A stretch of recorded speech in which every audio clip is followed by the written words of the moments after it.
Hello once again, everyone. It's Bob Martin, the RCSubGuy with the Nautilus Dry Docks, and we're going to share with you a really cool Russian attack submarine from Engel of Germany.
What you are looking at here is a 1/125th scale rendition of the Russian Akula class submarine, not to be confused with the Akula Typhoon. We're talking NATO designations here. This boat was manufactured by Engel of Germany and measures out just under 3 feet of length. It's a really, really nice size and convenient to launch, retrieve, store, and transport. You can see what all comes here. There's the actual boat with removable periscopes. We've got our radio system and this custom carry case that a previous owner put together to move the boat around and to store it. What I want to do is show you how this boat works, because it does have a lot of really awesome features unique to Engel of Germany. Similar to the 212 that I featured a few months ago. So let's take a look at this boat and see how it works. So this hull is a dry hull boat. So there's no annular space inside between a watertight compartment and the hull. This is a fully dry hull boat. The only wet section is at the very, very end in the stern. Forward dive planes are non-functional. They're fixed in place. Engel did this probably for a number of reasons. Number one, it's an extremely maneuverable boat to begin with, and these are probably not really necessary. But secondly, because of the design of the boat, it's very complicated to make connections for the forward dive planes, because everything is all dry inside the boat. They just went for the simple solution and just had them fixed.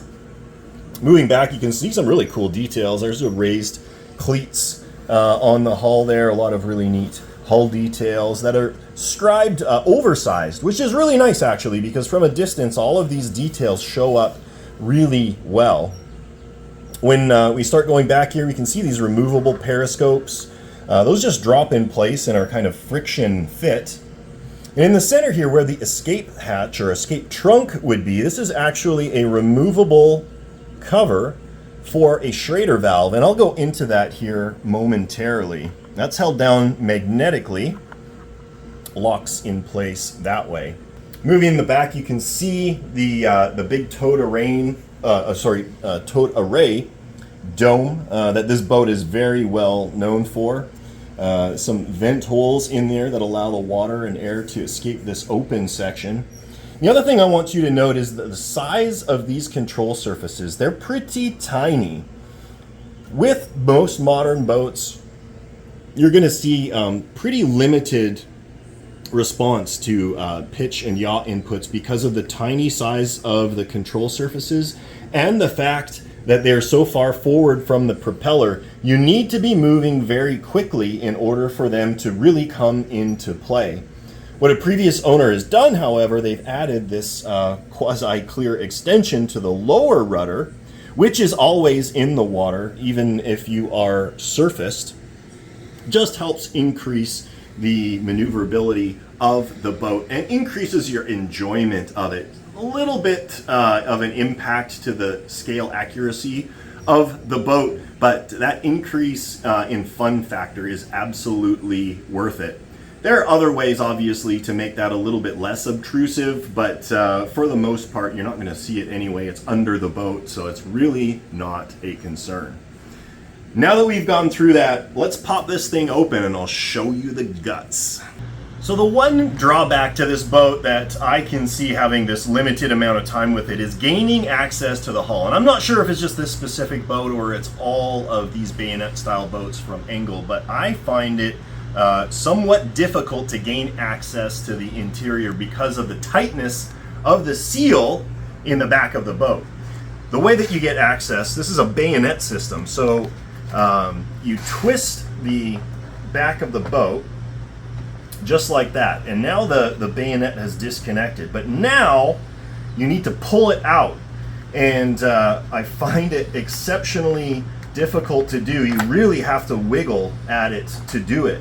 So one thing that I put in place, because I don't want to damage this boat, it's going to be exceptionally prone to breaking detail pieces. You've got all these sensors and little masts and cleats sticking out. If you grab that, it can break, and it looks like that's what happened to this boat previously. There are some cracks in the sail. Someone was probably grabbing it and broke it when it was twisting. One thing that we put in here, this is a modification that I came up with. This is a removable hatch in the top of the boat.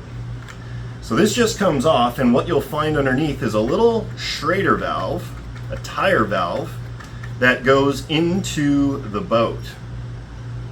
What you can do is take a bicycle pump, or if you're in the shop, your air compressor, and then all you need to do, obviously holding the boat, is just give it a little shot of air, and that air pressure will press evenly on that rear bulkhead, push it straight back out of the boat, make it much, much easier to come off. It's gonna make a little pop.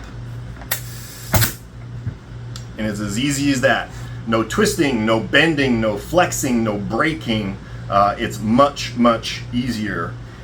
The other reason I installed this Schrader valve was because if you were, for example, bench testing the piston system of the boat on the bench and you did not return it to the fully surfaced condition, so with that plunger all the way forward, when you seal up the boat and power it on, that plunger is going to extend to that surfaced condition, and that is going to create vacuum inside. And when that happens, you will never, ever in your life get that stern section off. You would have to continually play with the ballast trying to find the exact position that you were in previously. So with this, you just simply press the valve, equalizes the pressure, and you can take it all apart. So access to this boat is via a bayonet split in the stern of the boat. So what you need to do is twist it and then wiggle very carefully until it comes free. And then you've got to kind of wiggle and cajole and convince the cylinder inside to come out. And the reason this is a little bit difficult is because there's lots of bulkheads and there's also weights glued on the inside. Probably something that the new owner could do would be to put a cover on those weights. This is how it all works. Let's take a look at things starting at the front of the boat and working our way aft. So right up in the very, very front is a pressure sensor. And this is a safety feature. It looks for pressure equal to about 6 feet of depth. And if the boat exceeds that depth, it automatically blows ballast, brings the boat back up to the surface. This is not a stock configuration in here. There is a 3S 2200 lithium polymer battery pack right here. Typically you would see two of these connected in parallel to power the boat. The previous owner elected to remove one of the batteries and replace it with some weight to make up for that loss of ballast. That left some room, and what we did is we installed a remote on-off switch. And in my mind, that's something this boat really, really needs. To open up the boat and close it back up again every time you want to turn it on and off is really a pain. So this just makes it much, much more convenient. And you can see the remote fobs here on the back of the transmitter that turn the model on and off. Moving forward, we've got a 750 milliliter piston tank, and this is what Engel is really best known for. There's a lot of other manufacturers that have tried to emulate it, but from a precision manufacturing perspective, Engel is probably the one that did the best job in making these commercially available. Moving forward, we can start getting into the everything that makes this ballast system go. So we've got the main drive motor that goes through this gear system. And in the middle, you can see this brass tube. That houses or shrouds the worm gear that pulls that piston in and out. One of the drawbacks of this system is the fact it does take up so much room. So not only do you have the actual ballast tank size, but you've got the shaft that drives it. And you can see this extends all the way through this compartment and into the stern. So you need to allocate room not only for the ballast tank, but for the shaft that goes through as well. Some other things of note, there's the ballast control board right here. Endpoint position switches, and we've got our receiver in here, pitch controller. Now this is not an Engel pitch controller, this is a KMC Designs pitch controller. Engel does offer one that will actually reverse the pitch inputs when the boat goes into reverse, but the installation of that is a little bit of a pain because it needs to know when the boat is in reverse, so it'll switch the inputs. You're operating the boat in forward mode 95% of the time anyway. It's good to have, and if you have one, certainly use it, or if you want all the best features, install it. Doesn't really need to be there, and this boat does not suffer for the fact that it doesn't have that particular module. The other things of note here, you've got your rear servos for your dive planes and rudders. And as we discovered, because the speed controller was non-functional when we got this boat, there's a bulkhead in here. And behind that bulkhead is the motor, the brushless motor. So to get to that was a little bit of an odyssey. All of this needed to be disconnected. The servos needed to be removed, the linkages disconnected, pulled the stern off, and then popped that cover out to get to the speed controller. So not the easiest task, but certainly doable. Hopefully you're not going to need to swap your brushless motor or brushless ESC out very often. Now that we got it out here, let's just go ahead and I'll turn on the radio and we'll see some of this stuff in action. So this is a Futaba T9 cap radio. This is a very high performance radio. It's a 9-channel radio. The Engel system installed in this boat has the optional Hall effect sensors, and if we look at that, that's right here. These magnets are glued to the flywheel, and as they pass through this sensor on the inside, it counts the revolutions, so it knows precisely where that piston is in the stroke at any given time. Now what that allows you to do is precisely control the amount of water that you're pulling in or pushing out of the boat, which allows for, if you're good enough, static hovering of the boat. It's pretty cool. We had it out to the pool. You're going to see it in the video coming up here shortly. So looking at the controls, we've got this on, the radio's connected. I'm going to turn the boat on. There we go. Now we'll just run through the functions here really quickly. We've got our rudder, our rear dive planes. We got our throttle. So smooth. I like that a lot. And then obviously the last thing we've got is the ballast. So that's connected to this channel in the center here, variable B. Right now it's in the fully surfaced position. Now I'm just going to turn it 2 or 3 clicks and you're going to see that system running. So it pulled itself back maybe an inch or so. I can go a little bit further. And a little bit further. And you can't see it because it's behind here, but there is a threaded rod that is being drawn out slowly. So I can go all the way to fully submerged trim.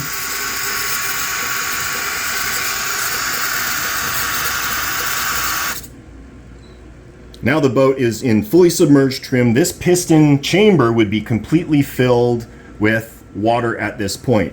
In this state, the way that I've ballasted the boat, it is ever so slightly negatively buoyant. Like it will probably sink at a rate of maybe 6 inches every 30 seconds or something like that, which is really where you would want to be to have that, that functionality. If you go up just 2 pips, that creates the tiniest bit of positive buoyancy, which allows for safe operation of this boat in unknown waters. And so if something happens, it will float back up to the surface again. So we'll empty out the tank.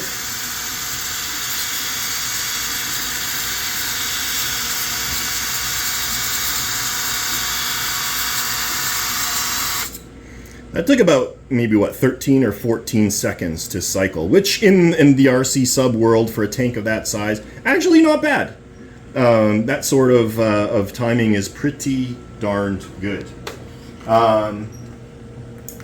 We just had it out at my pool yesterday, doing the final tests, and I'm happy to report it performed absolutely flawlessly. This is a very, very fast boat. We really couldn't open it up too much in my pool because of that aforementioned maneuverability drawback to it. It didn't have the ability to turn around in my swimming pool. But we did get some high-speed runs going on, and we did have a lot of fun driving it under the water, hovering it, surfacing and submerging in a static form. From a performance perspective, it's very easy to drive. Pitch input is actually very responsive, much more than the rudders, for example. The other thing about this boat, which is really, really interesting that I noticed, it's got a lot of prop walk, which is typical in submarines. So when you put the throttle in, it will actually walk the stern, in this particular case, to the left, which makes it kind of interesting sometimes when you're trying to do like 3-point turns. You want to make sure you turn in the right direction so that that prop walk is helping you and not hindering your efforts.